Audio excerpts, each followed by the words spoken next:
দাস, কিন্তু বাস্তবে বাস্তবে ভেতরে অহংকার, এই কারণে আনন্দের সন্ধানটা পেতে পারি না। রাধের তাহলে সেই অহংকার চূর্ণ হয়ে গেল। এই তখনও ভীম কি করলেন? হনুমানের পায়ে পড়ে গেলেন। তাহলে একই অহংকার করছি। চিত্রাঙ্গদা অর্জুনকে বলছে তোমাকে ছুঁড়ে ফেলে দেবো। অর্জুন বললেন ঠিক আছে তাহলে তাই করে দেখান। চিত্রাঙ্গদা অর্জুনের হাতে ধরে টান দিচ্ছে।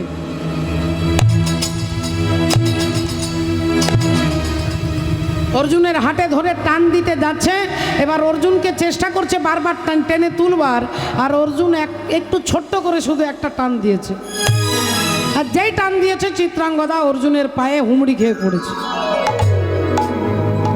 অর্জুনের পায়ে হুমড়ি খেয়ে পড়েছে। বধূ কোন আলো লাগলো লাগলো চোখে, লাগলো চোখে বধূ কোন আলো লাগলো লাগলো চোখে। চিত্রাঙ্গদা পড়ে গেলেন অর্জুনের পায়ে। তার মাথার মুকুটটা খুলে পড়ল, আর মাথার মুকুটটা খুলে পড়তেই লম্বা চুলগুলো, পিঠ ভর্তি চুল পিঠে হেলিয়ে পড়ল। চুলটা খুলে গেল, মুকুটটা পড়ে গেল। অর্জুন দেখে একটু হতচকিত হয়ে গেছে। যাকে আমি ভেবেছিলাম রাজপুত্র, এ তো রাজপুত্র নয়, এ তো রাজকন্যা। অর্জুন একটু লজ্জায় পড়ে গেলেন। আর চিত্রাঙ্গদা দেবী অমনি বলে উঠলেন, কে আপনি? কে? আপনার পরিচয় কি? অর্জুন বললেন, তার আগে আপনি বলুন, আপনি কে? কে আপনি? না, আমি হলাম চিত্রভানু রাজার কন্যা, মণিপুর রাজ্যের রাজার রাজকন্যা। আমার নাম হলো চিত্রাঙ্গদা।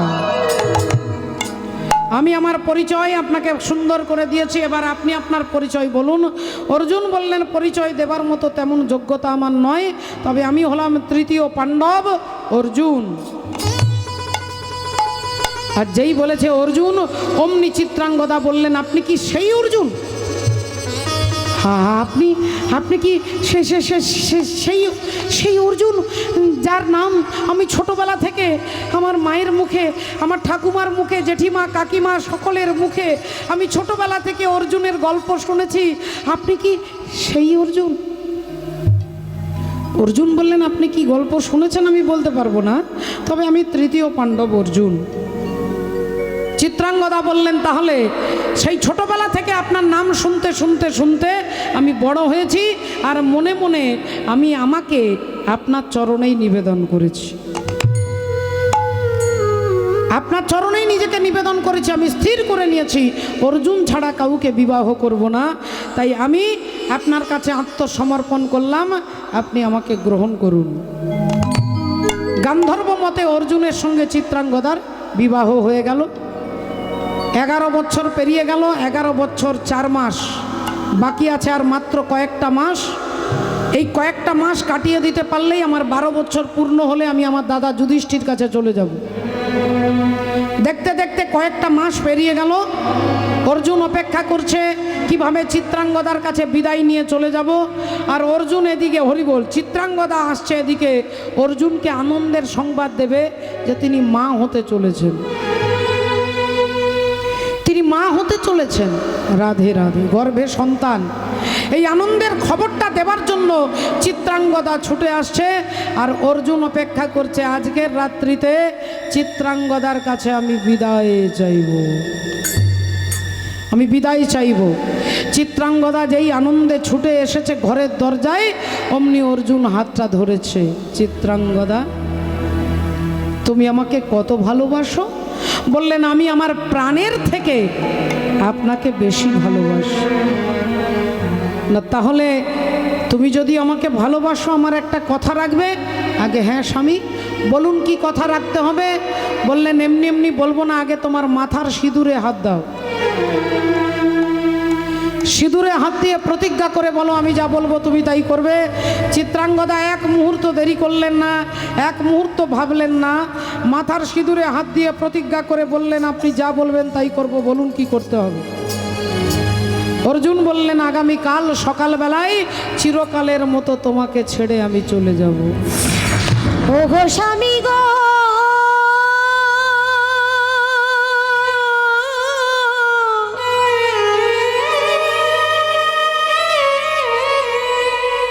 না না এ হতে পারে না, এ হতে পারে না, না না এ হতে পারে না, এ হতে পারে না, এ হতে ও গো স্বামী,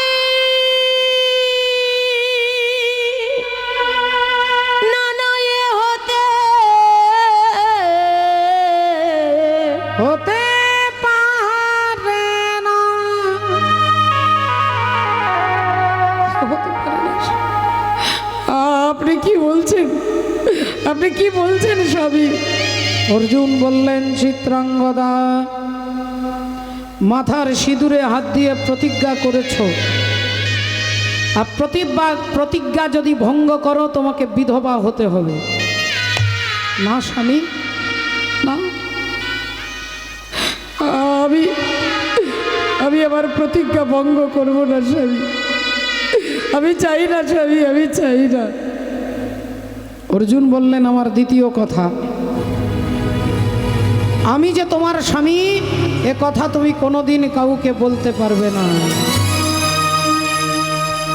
আমি যে তোমার স্বামী এ কথা কাউকে বলতে পারবে না। আহা, আমি দুঃখের সিংহাসনে বসে সুখের বিচার করি,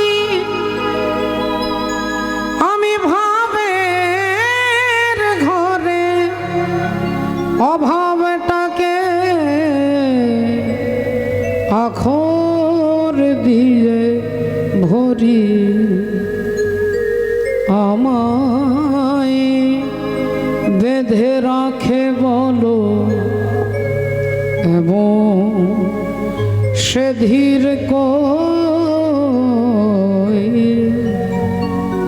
আমার জল ছবিতে রং মেলাবে এমন আবির কই, আমি দুঃখের সিংহাসনে বসে সুখের বিচার করি, আমি ভাবের ঘরে অভাবটাকে আখর দিয়ে ভরি। স্বামী, আপনি কি বলছেন স্বামী,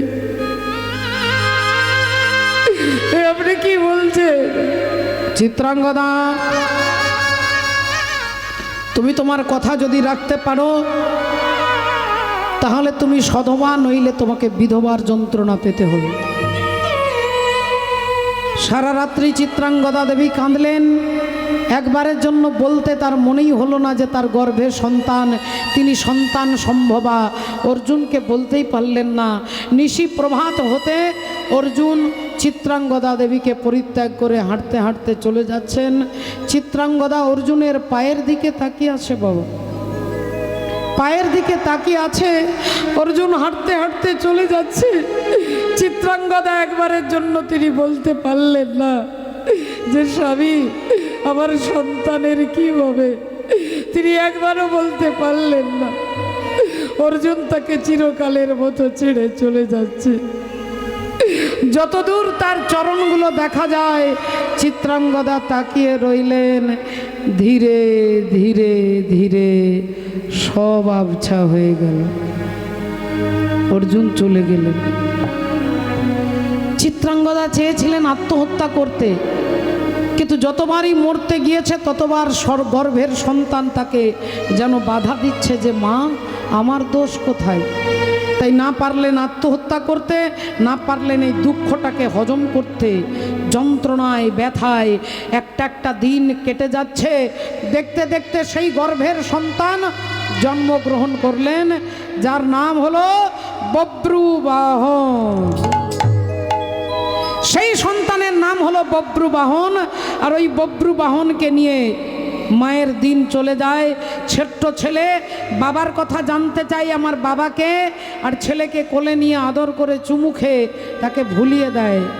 কিন্তু নিজে ভোলে না, ভগবানের কাছে কেঁদে কেঁদে বলে, বলো না মোরে কাঁদাইছ কেন, করিছ কেন ছলো না। আহা বলো না মোরে কাঁদাইছ কেন, করেছ এত ছলনা। বলো না মোরে কাঁদাইছ কেন, করিছ কেন ছলো না। বলো না মোরে কাঁদাইছ কেন, করেছ এত ছলনা। আমি অনেক কেঁদেছি আরে কাঁদিতে পারি না। আমি অনেক কেঁদেছি আর কাঁদিতে পারি না। আমি অনেক কেঁদেছি আর কাঁদিতে পারি না। ওগো ব্যথা দিয়ে কেন চলে যাও, দেখা কি মরে দেবে না। আর বলো না মোরে কাঁদাইছ কেন, করেছ এত ছলনা। বলো না মোরে কাঁদাইছ কেন, করেছ এত ছলনা। ছোট্ট ছেলে একটু একটু করে বড় হয়। বাবার কথা জানতে চাইলে মা হাতে একটা বাতাসা একটা নাড়ু দেয়, ছেলে ভুলে যায়। কিন্তু সেই ছেলে কেঁদে কেঁদে বলে, মা আমার বন্ধুদের সবার বাবা আছে, মা আমার কেন বাবা নেই, মা আমার বাবা কোথায়, বলো না মা, বলো না। মা যে প্রতিজ্ঞাবদ্ধ বলতে পারবে না। ছেলে এভাবে দেখতে দেখতে বড় হয়েছে। আর নাড়ু দিলে আর বাতাসা দিলে ছেলে ভুলবে না। প্রতিদিন একবার করে জিজ্ঞাসা করে, আমার বাবা কোথায়। মা একদিন বিরক্ত হয়ে বললেন, তোর বাবা কোথায়, বাবা কোথায়, বাবা কোথায়, প্রতিদিন আমাকে জিজ্ঞাসা করিস। আমাকে জিজ্ঞাসা না করে চলে যা ঠাকুর ঘরে, ওই গিরিধারী গোপালকে গিয়ে জিজ্ঞাসা কর তোর বাবা কোথায়।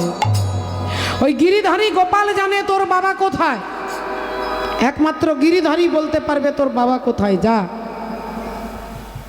ছেলে কি আনন্দ। বললেন, মা এই কথাটা বলতে তোমার এতগুলো বছর লেগে গেল, আর তোমাকে জিজ্ঞাসা করব না মা। যখন গিরিধারী জানে আমার বাবা কোথায়, তখন এবার থেকে আমার কর্ম হলো গিরিধারীকে খুঁজে বার করা। ভগবানকে খুঁজবো, আর ভগবানকে খুঁজলে নাকি আমি আমার বাবাকে পেয়ে যাব, আমার বাবার সন্ধান পেয়ে যাব। আহা, আমি বাবাকে পেয়ে যাব। তাই আজ থেকে আমি আমার গোবিন্দকে খুঁজব, গোবিন্দকে খুঁজিব। আমাদের কর্তব্যই হচ্ছে ভগবানকে খোঁজা। কি বার্তা, কি আশ্চর্য পথ বলি কারে, কোন জন সুখী হয় এই চরাচরে। কাচ বার্তা কিমাশ্চর্য কপন্থা কশ্চ মোদতে মমৈতাং চতুর প্রশ্নান কথজ্জিতং জলং পিব। সব থেকে বড় খবর, সব থেকে বড় বার্তা হচ্ছে ভগবানকে খুঁজে বার করা। তিনি আছেন সর্বত্র। हरि व्यापक सर्वत्र समाना प्रेम से प्रकट होए मैं जाना। তিনি সব জায়গায় আছে প্রেমের দ্বারা, যেখানে প্রেম বেশি হৃদয়ে বলে তার অন্তরে ভগবান এসে দাঁড়ায়। বাবা এই মায়াময় জগতে মায়া মেতাং তারান্তিতে ভগবানের মায়াকে অতিক্রম করা খুব কঠিন। দেবর্ষি নারদ একদিন ভগবানকে গিয়ে বললেন, প্রভু আমার অনেক দিনের ইচ্ছে, সবাই বলে নাকি তোমার মায়া নাকি বিরাট কঠিন, তোমার মায়া নাকি খুব বিচিত্র, তোমার মায়া আজকে কি আমাকে দেখাতেই হবে, তোমার মায়াটা আমাকে দেখিয়ে দাও ঠাকুর, দেখি তোমার মায়া আমার উপরে কি প্রভাব ফেলতে পারে, তুমি তোমার মায়া আমাকে দেখাও। ভগবান বললেন, নারদ এ তুমি কি বলছো, দুম করে বললে কি আর হয়, আজকে আমি একটু বেড়াতে বেরিয়েছি, আজকে আমার মুড তেমন ভালো নেই, তোমাকে মায়া আমি অন্য দিন দেখিয়ে দেবো, এক কাজ করো তুমি আমার সঙ্গে একটু বেড়াতে চলো। নারদ মুনিকে নিয়ে রথের ওপরে চাপিয়ে ভগবান ঘুরতে ঘুরতে ঘুরতে একটা জঙ্গল পেরিয়ে একটা সুন্দর গ্রামের ভেতরে প্রবেশ করেছে। গ্রামটা দেখেই নারদ মুনি অবাক হয়ে গেল, এত সুন্দর গ্রাম, সুন্দর সুন্দর গাছপালা, ফল ফুল, গাড়ি বাড়ি সুন্দর দেখতে পেয়েছে। ভগবান ওই গ্রামের মধ্যে নেমে নারদ মুনিকে বললেন, নারদ একটু জল নিয়ে এসো তো, অনেকক্ষণ ঘর থেকে বেরিয়েছি, গলা শুকিয়ে গেছে, জল নিয়ে এসো। নারদ মুনি একটা পাত্র নিয়ে জল আনতে গ্রামে ঢুকেছে, ঢুকেই দেখলেন একটা সুন্দর কুয়ো, আর কুয়োর মধ্যে কতগুলো যুবতী নারী জল নিতে এসেছে। নারদ মুনি যেই পাত্রটা এগিয়ে দিয়েছে, একজন সুন্দরী কন্যা তার দিকে তাকিয়েছে, তিনি সেই রাজ্যের রাজার মেয়ে। আর যেই তাকিয়েছে অমনি নারদ মুনি তাকার সঙ্গে সঙ্গে বললেন, আমি তোমাকে পানি গ্রহণ করতে চাই, তোমাকে বিয়ে করতে চাই। রাজকন্যা বললেন, আমি তো আমার মালিক নই, আমার বাবা হচ্ছে আমার মালিক, আপনি আমার বাবাকে গিয়ে বলুন। দেবর্ষি নারদ রাজার কাছে দাঁড়িয়ে বললেন, আমি আপনার মেয়েকে পানি গ্রহণ করতে চাই, আমি দেবর্ষি নারদ। রাজা বললেন, তাহলে তো আপনার মতো ভালো পাত্র আর গোটা জগতে পাওয়া যাবে না, আমি আমার মেয়েকে আপনার হাতে সমর্পণ করলাম। দেবর্ষি নারদ বিবাহ করলেন, বিবাহের 2 বছর পরে একটি ছেলে হলো, কয়েকদিন পেরোতে আরও 2 বছর পরে একটা মেয়ে হলো। শ্বশুর মশাই মারা গেল, সিংহাসনে নারদ মুনি বসলেন, সেই রাজ্যের রাজা। কিন্তু নারদ মুনি তো রাজ্য চালনা করতে জানে না, তিনি হলেন ত্যাগী ভক্ত মানুষ, সিংহাসনের দায়িত্বটা কি তিনি বোঝে না। অন্য একজন রাজা দেবর্ষি নারদের রাজ্যটাকে আক্রমণ করেছে, রাতের অন্ধকারে নারদ মুনি স্ত্রী পুত্র নিয়ে রাজ্য ছেড়ে চলে যাবে, তাই সবাইকে ধরে ছুটতে ছুটতে ছুটতে ভোর হতে না হতে একটা নদীর কাছে দাঁড়িয়েছে। নদী পেরিয়ে চলে যাব, তাহলে আর কেউ আক্রমণ করতে পারবে না। দেখলেন একটা নৌকো, মাঝি বসে আছে, মাঝিকে ডেকে 2 ছেলে মেয়েকে তুলেছে, স্ত্রীকে তুলেছে, নারদ উঠেছে, উঠে নৌকো পেরিয়ে চলে যাবে। আর ঠিক মাঝ গঙ্গায় নৌকো টলমল টলমল করতে করতে ডুবে যাচ্ছে। যেই ডুবে যাচ্ছে নারদ মুনি একবার ছেলের হাতে ধরছে, ছেলে বলছে বাবা বাঁচাও, ছেলেকে ধরেছে, মেয়ে বলছে বাবা আমাকে বাঁচাও। নারদ মুনি মেয়েকে ধরছে, স্ত্রী বলছে স্বামী আমাকে বাঁচান। নারদ মুনি স্ত্রীকে ধরছে, 3 জনকে ধরে রাখতে পারছে না, একটা ছাড়া হয়ে যাচ্ছে, কাকে ধরবে কাকে ছাড়বে, এই করতে করতে করতে 3 জন একবারে জলের মধ্যে হরিবোল। সাঁতার দিয়ে দেবর্ষি নারদ এপার থেকে ওপারে এসে মাথায় হাত দিয়ে কাঁদছে আর বলছে, হায় হায় হায় ঠাকুর, তুমি আমার স্ত্রীকে কেড়ে নিলে, তুমি আমার ছেলেকে কেড়ে নিলে, তুমি আমার পুত্রকে কেড়ে নিয়েছো, আমাকে তুমি নিঃস্ব করে দিয়েছো, আমার সব কিছু তুমি কেড়ে নিয়েছো। মাথায় হাত দিয়ে দেবর্ষি নারদ মাথা চাপড়াচ্ছে আর কাঁদছে। আর অমনি ভগবান অন্তর্যামী হরি তার মাথায় হাত দিয়ে বলছে, নারদ আমার জল কোথায় গেল? 1 ঘন্টা আগে তুমি জল আনতে এসেছিলে, জল কোথায়? নারদ মুনি বললেন, আমার বিয়ে হলো, সন্তান হলো, আমি রাজা হলাম 1 ঘন্টার মধ্যে, 1 ঘন্টায় আমার বিয়ে হলো, আমার ছেলে মেয়ে সব হয়ে গেল। ভগবান বললেন, তুমি আমার মায়া দেখতে চেয়েছিলে না, আমি আমার মায়াটা তোমাকে দেখালাম, আমার মায়া তোমাকে দেখালাম। রাধে রাধে। মাননীয় ভক্তমণ্ডলী, ভক্তিমতী মায়েরা, তাহলে একটু ভালো করে লক্ষ্য করে দেখুন, আজকে ভগবানের মায়া, সেই মায়া আমাদের গলাটা টিপে ধরেছে। তাই তাই আমরা চিৎকার করছি, আমার ঘর, আমার বাড়ি, আমার ছেলে, আমার নাতি, আমার জামাই, এই আমার আমার আমার করছি। এর প্রমাণটাই হচ্ছে মায়া আমাদের গলাটা টিপে ধরেছে। মায়া কখন ছাড়বে? বলে যখন আপনি মায়াকে ছেড়ে ভগবানকে ধরতে পারবেন। মায়া মেতাং তারান্তিতে, তখনই মায়া আপনাকে ছেড়ে দেবে যখন আপনি আপনার হাত দুটো দিয়ে ভগবানকে ধরতে পারবেন। বলো বাঁকে বিহারী লাল কি জয়, বলো ভগবান কৃষ্ণচন্দ্র কি জয়, বলো রাধা রানী কি জয়। अरे तू आना रे गोपाल, ओ मन लेने तू आना।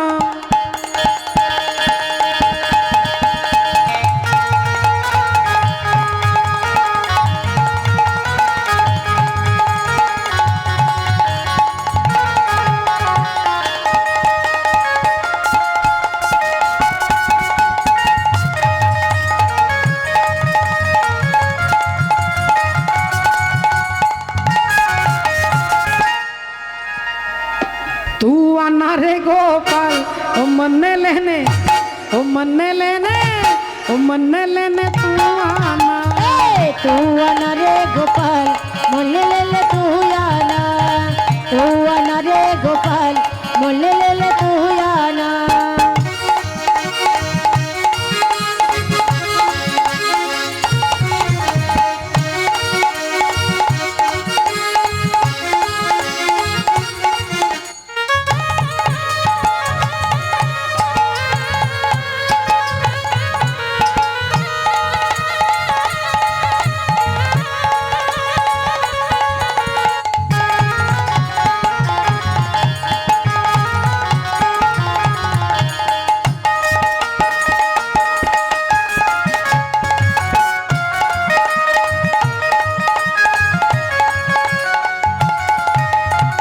हाथी नाला ना गोपाल घोड़े नाला ना, हाथी ना ना ना गोपाल घोड़े ना ना ना, हाथी ना ना ना गोपाल घोड़े ना ना ना। तू आना रे गोपाल, तू आना रे गोपाल, ओ मन लेने, ओ मन लेने, ओ मन लेने तू आना। ए तू आना रे गोपाल, मोले ले ले तू आना।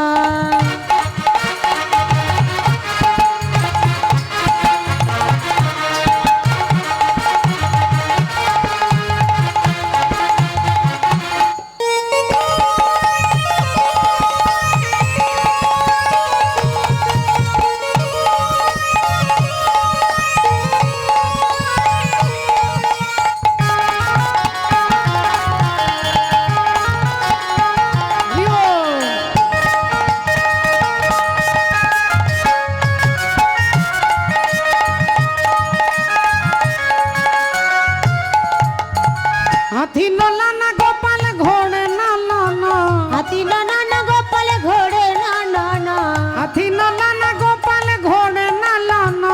हाथी ना ना ना गोपाल घोड़े ना ना ना। तू आना रे गोपाल, तू आना रे गोपाल, ओ मन लेने, ओ मन लेने। तू आना रे गोपाल, मोले ले ले तू आना।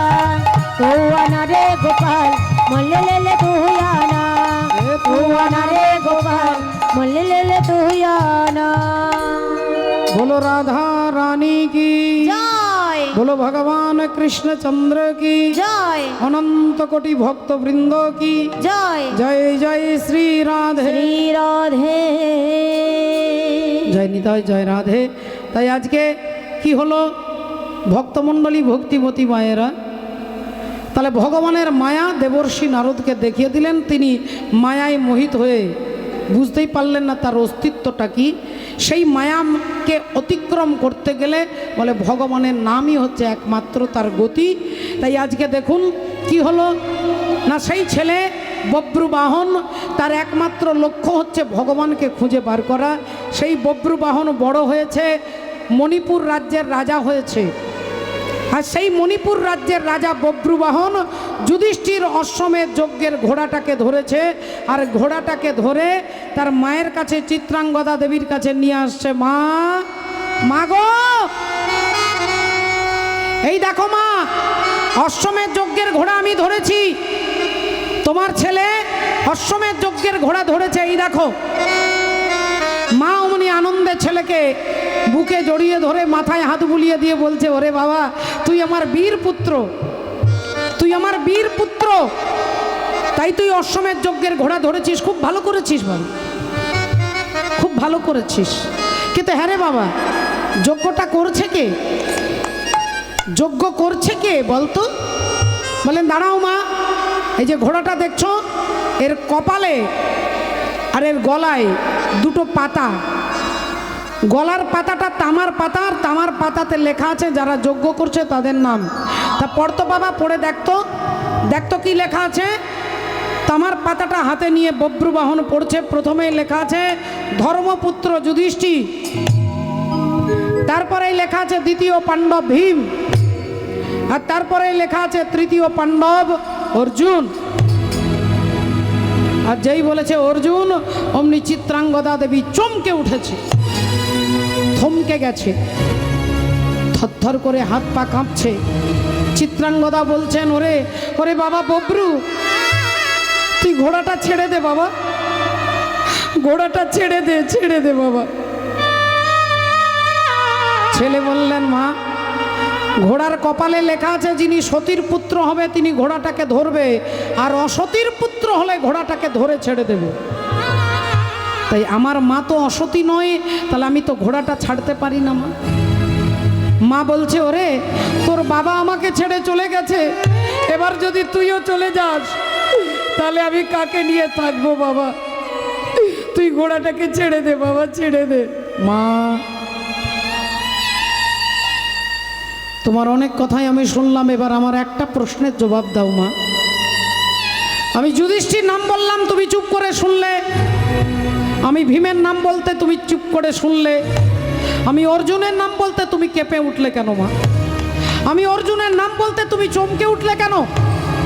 আজকে তোমাকে বলতে হবে অর্জুনের সঙ্গে তোমার কি সম্পর্ক, অর্জুনকে তুমি কি করে চিনলে, তোমাকে বলতে হবে মা, বলতে হবে তোমাকে। বলো মা, বলো, বলো অর্জুনকে, নইলে তোমার পায়ে মাথা ঠুকে আমি মরবো আজকে। আজকে তোমার চরণে মাথা ঠুকতে ঠুকতে আত্মহত্যা করবো আমি। বলো মা, বলো, বলো অর্জুনকে। ওরে বব্রু, ওরে বব্রু রে। আমি বলতে পারবো না বাবা, আমি তোর বাবার কথা বলতে পারবো না, বলতে পারবো না, বলতে পারবো। বব্রুবাহন বললেন, মা, ও মা, আমি জিজ্ঞাসা করলাম অর্জুনকে, তুমি বলছো তোর বাপের কথা বলতে পারবো না, তাহলে অর্জুন কি আমার পিতা? এ তো ঠাকুর ঘরে কে না, আমি তো কলা খাইনি। আমি তোমাকে জিজ্ঞাসা করছি অর্জুনকে, তুমি বলছো তোর বাপের কথা বলতে পারবো না, তাহলে অর্জুন কি আমার জন্মদাতা? অর্জুন কি আমার বাবা? বলো মা, বলো, চুপ করে থেকো না মা, বলো অর্জুন কি আমার জন্মদাতা পিতা? বলো। চিত্রাঙ্গদা দেবীর চোখ দিয়ে টপ টপ করে জল পড়ছে। বুঝতে পেরেছি মা, বুঝতে পেরেছি তোমার কোনো জমানো ব্যথা, গোপন ব্যথা রয়েছে, তুমি প্রতিজ্ঞাবদ্ধ মনে হচ্ছে, তাই এতটা কাল তুমি শুধু চুপ করে কেঁদেই গেলে মা। মাগো জননী, আমি বুঝতে পেরেছি অর্জুন আমার জন্মদাতা পিতা। আমি প্রতিজ্ঞা করে বলছি, একদিন তোমার পাশে তোমার স্বামীকে আমি দাঁড় করিয়ে দেব, ওই অর্জুনকে তোমার পাশে আমি দাঁড় করিয়ে দেব। মা, তুমি কোনো দুঃখ করো না, তোমার ছেলে তোমার কাছে প্রতিজ্ঞা করছি। এই বলে বব্রুবাহন আজকে ছুটতে ছুটতে যাচ্ছে, আর এদিকে ভগবান অর্জুনকে নিয়ে আসছেন, যে অর্জুন তোমার দাদার অশ্বমেধ যজ্ঞের ঘোড়া মণিপুর রাজ্যের রাজা ধরেছে, তাহলে চলো যুদ্ধ করতে যেতে হবে, যুদ্ধ করতে যেতে হবে। অর্জুন আসছে ভগবানের সঙ্গে। আজ চলিতে চলিতে পথে